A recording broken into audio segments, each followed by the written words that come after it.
যেহেতু বাঙালি আমাদের শাড়ি পরা মানে আমরা এই দিনগুলোর জন্য অপেক্ষা করে থাকি যে ফাল্গুন কবে আসবে, পহেলা বৈশাখ কবে আসবে, এই দিনগুলোর জন্য আমরা অপেক্ষা করে থাকি, শাড়ি পরবো, সাজুগুজু করবো, মেয়ে মানুষ তো আমরা এই জন্য।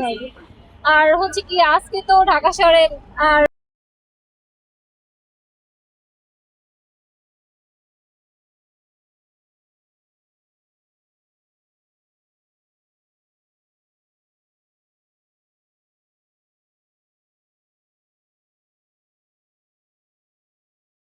তারপর মানে এই যে এই দিনগুলো তার ফিরে আসবে না, সময়ের সাথে সাথে তো সব চেঞ্জ হয়ে যায়, এজন্য আর কি। এই যে আমরা যে বাসে থাকি, অনেকে দেখে গেছি যারা ইউনিভার্সিটিতে পড়াশোনা করে তাদের বাবা মা থাকে না পাশে, তাদের মনে পড়ে তাদের কথা, খাবার মিস করি, তাদের খাবার খাইতে পারি না। তাদের এই যে আমরা হোস্টেলে মানে যারা হোস্টেলে থাকে একা বাসে থাকে, ঠিক মতো রান্না করে না, বাইরে খাবার খেয়ে চলে আসে, তো ফ্যামিলিকে তো অবশ্যই ভালোবাসে, তাই না?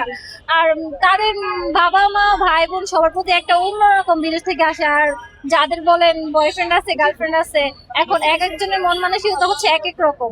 আমার আর আপনার তো সেম না, তাই না? এখন আছে যে মানে হাজবেন্ড ওয়াইফ ছাড়াও গার্লফ্রেন্ড বয়ফ্রেন্ড একজন একজনকে অনেক লাভ করে, কিন্তু আসলে রিলেশনশিপটা তো আসলে একটা হারাম ইসলামের দিক থেকে। আমি মনে করি যারা রিলেশনশিপে এই বছর আসো তারা যেন নেক্সট ইয়ার থেকে বিয়ে করে ফেলো খুব তাড়াতাড়ি। আর যত দেরি করে রাখবা তত হচ্ছে ওটা হারামের দিক থেকে যায়, যেতেই থাকবে।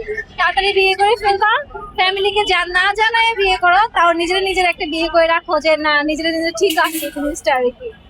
এই আর কি। আর আমি আমি এখন সিঙ্গেল, হাজবেন্ড না থেকেও সিঙ্গেল, বুঝেন? আমার হাজবেন্ড হচ্ছে দেশের বাইরে থাকে, আমি এদের ফ্রেন্ডদের সাথে ঘুরতে আসছি।